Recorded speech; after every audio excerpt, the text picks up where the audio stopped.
Delano's here once again for business, starting out with major announcements due out of Brussels later today, isn't it? That's right, Stuart. Good morning. The EU is set to release a blacklist of tax havens. The move comes as Europe cracks down on tax avoidance. Now, the list of countries has been compiled by the European Council's Code of Conduct group. It is made up of tax experts from each EU member country, but some organizations accuse the COC of being secretive and far from objective. According to Oxfam, if the European Council applies its own criteria, some EU countries would be named in the blacklist as well. Another Brussels story for you now on the programme. A new Eurogroup president has been elected. That's right. 50-year-old Mario Centeno was voted into the presidency. He's been Portugal's finance minister over the past few years and is known for being quick on his feet. Portugal was one of the 4 Eurozone countries to receive a bailout, and under his watch, Lisbon's deficit has fallen to its lowest level in 40 years, and growth is expected to hit 2.6% this year.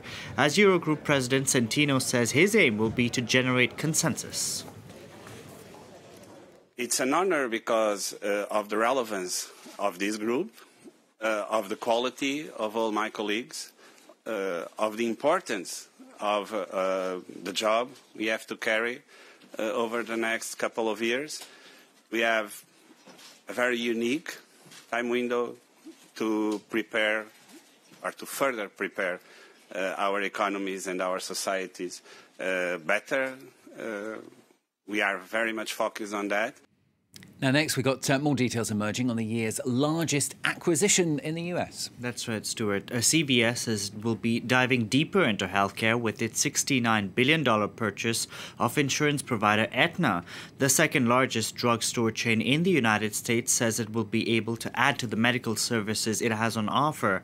The deal is still subject to regulatory approval, and some say its unlikely customers will benefit at all. Emerald Maxwell reports. It's a deal that brings under the same roof a pharmacy chain with nearly 10,000 stores and a health insurer covering around 22 million people. CVS says its $69 billion acquisition of insurer Aetna will encourage more preventative care and cut unnecessary emergency room visits. The US's second largest pharmacy chain is inching closer to becoming a one-stop shop for healthcare customers, but that won't necessarily translate to cheaper drug prices. My sense is that consumers won't benefit all that much from this deal, and if anything, there will be less choice in the market for consumers looking to purchase both medical coverage and pharmaceutical coverage. As you continue. The deal does make sense for Aetna, however, giving the insurer a closer relationship with consumers and access to CVS's client data. Join us. The acquisition's also in line with CVS's shift into providing services that can't be bought online. Like other retailers, drugstores are struggling to hold on to customers who are increasingly turning to the internet for cheaper prices. But CVS shoppers can now get flu shots, receive cholesterol screenings, or find help monitoring chronic conditions at in-store clinics. The merger also puts the bulked-up company in a better position to compete with Amazon, whose potential entry into the healthcare industry may have also spurred the deal. Now, shares in both CVS and Aetna ended in the red overnight on Wall Street. Now, here in Europe, it's a mixed picture at the open this Tuesday.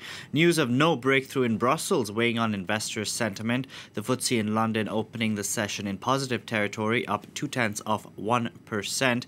Over in Asia at this hour, we are seeing a mixed picture as well. The Nikkei ending the session down 0.4%. The Hang Seng down 0.9% at this hour. And that wraps up the business news. I'll hand it back to you, Stuart. Thank you very much, Delano.